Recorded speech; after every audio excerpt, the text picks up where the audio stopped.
नमस्कार, मैं डॉक्टर इला तिवारी और स्वागत है आप सबका मेरे यूट्यूब चैनल वुमेन्स वेलनेस में।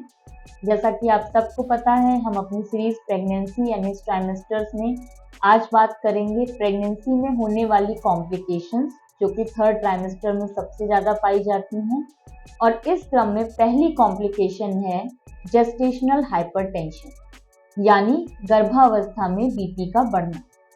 आपने अक्सर ही देखा होगा कि डॉक्टर्स अक्सर बहुत सी महिलाओं को थर्ड ट्राइमेस्टर में बताते हैं कि आपका बीपी सामान्य बीपी से ज़्यादा ऊपर है और इसको कंट्रोल करने के लिए हम आपको मेडिकेशन देंगे, और तब भी कंट्रोल नहीं हुआ तो हो सकता है कि आपकी डिलीवरी समय से पहले करानी पड़े।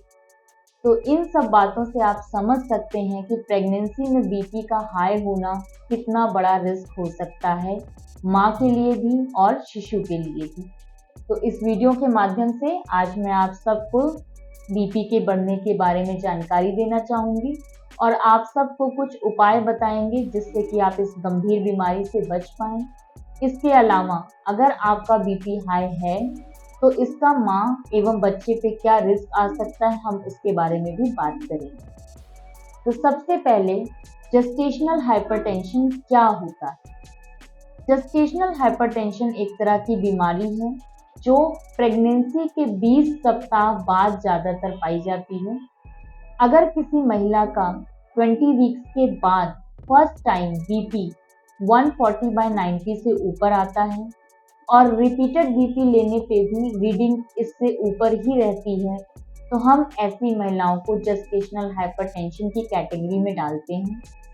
और इनके साथ साथ ही इनका यूरिन में प्रोटीन चेक किया जाता है। अगर यूरिन में प्रोटीन पाया जा रहा है तो मतलब यह जेस्टेशनल हाइपरटेंशन एक सीवियर फॉर्म यानी प्री इक्लैम्सिया का मार्ग बताता है।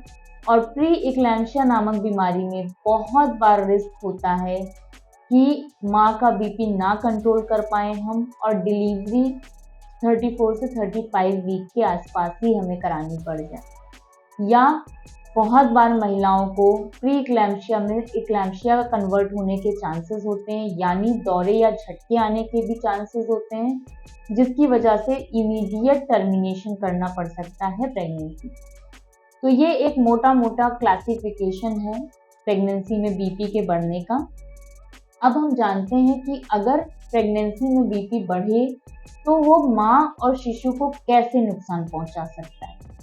तो सबसे पहले माँ के दृष्टिकोण से अगर एक महिला जिसका बीपी बढ़ गया है उसको कुछ सिम्टम्स आ सकते हैं, जैसे कि हेडेक होना, बहुत ज़्यादा अपर एब्डोमेन में पेन रहना, शरीर में सूजन का होना, आंखों के आगे धुंधला दिखना, उल्टी चक्कर जैसा आते रहना, ये कुछ अलार्मिंग साइन होते हैं कि इसका मतलब आपका बीपी सामान्य से बहुत ज़्यादा है और आपको तुरंत अपने गायनेकोलॉजिस्ट से मिलने का ज़रूरत है।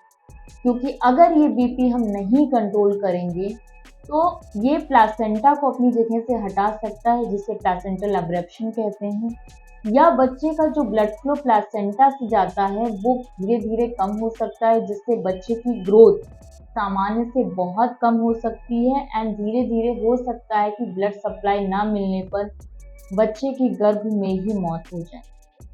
इसके अलावा माँ को दौरे पड़ सकते हैं जिसमें माँ की जान भी जा सकती है, और दूसरा विभिन्न अंगों पर जैसे किडनी, लीवर या ब्रेन, इनमें कहीं भी ब्लीड हो सकता है या स्ट्रोक हो सकता है, जो कि माँ के लिए अत्यंत गंभीर समस्या है। तो इन बातों से आप समझ चुके होंगे कि प्रेगनेंसी में बीपी को नापते रहना, बीपी को कंट्रोल में रखना कितना आवश्यक है दोनों के लिए। और स्पेशली ऐसी औरतें जिनके घर में बीपी की हिस्ट्री है, यानी जिनके पेरेंट्स में हिस्ट्री है बीपी की या जिनके सिबलिंग्स में हिस्ट्री है बीपी की, ऐसी महिलाओं को नॉर्मल महिलाओं से ज़्यादा ज़रूरत है प्रेगनेंसी में बीपी को नपवाते रहने। अब इसका उपाय क्या है? तो अगर आप प्रेगनेंसी के पहले बीपी से ग्रस्त नहीं हैं तो आपका डॉक्टर आपको जब भी बुलाते हैं आप उस ओपीडी विजिट में अपना बीपी ज़रूर चेक करवाएं। अगर आपको लग रहा है कि आपको इनमें से कोई भी सिम्टम्स हैं तो तुरंत अपने गायनेकोलॉजिस्ट से संपर्क करें।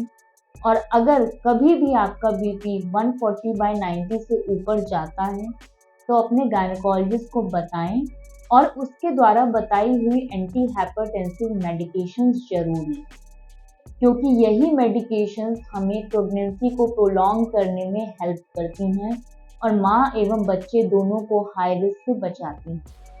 और मेरी तीसरी सलाह ये है कि कभी भी प्रेगनेंसी की मेडिकेशंस जो बीपी की होती हैं उनको खुद से शुरू नहीं करना चाहिए, क्योंकि सब तरह की एंटी हाइपरटेंसिव प्रेगनेंसी में सेफ नहीं होती हैं। ये आपके गायनेक को ही पता होगा कि किस तरह की हाइपरटेंसिव ड्रग सेफ हैं आपके लिए। सेकेंड, आप डोज को खुद से ऊपर नीचे नहीं करेंगे, क्योंकि आपके बीपी के अकॉर्डिंग आपकी गायनेकोलॉजिस्ट ही एंटी हाइपरटेंसिव की डोज को ऊपर नीचे कर सकती है। इसके अलावा हो सकता है आपकी गायनेक आपको ड्यू डेट से पहले ही इंडक्शन ऑफ लेबर यानी पेन को इंड्यूस कराने की सलाह दे सकती है, या गंभीर परिस्थितियों में डायरेक्ट सिजेरियन की भी सलाह दे सकती है। तो ऐसी स्थिति में आप अपना केस जरूर पूरी तरीके से डिस्कस करें कि बच्चे के निकलने के बाद क्या उसे NICU की ज़रूरत पड़ सकती है या मदर को ICU की ज़रूरत पड़ सकती है कि नहीं, और तभी अपना डिसीजन बनाएं। तो ये थी कुछ सामान्य बातें प्रेगनेंसी में बीपी बढ़ने की, और छोटी छोटी बातों का ध्यान रखकर हम इस गंभीर समस्या से बच सकते हैं। इसी जागरूकता के फैलाने के क्रम में आप हमारा सहयोग देते रहें। हमारे चैनल को लाइक, शेयर एंड सब्सक्राइब करें और मुझे सुनने के लिए धन्यवाद।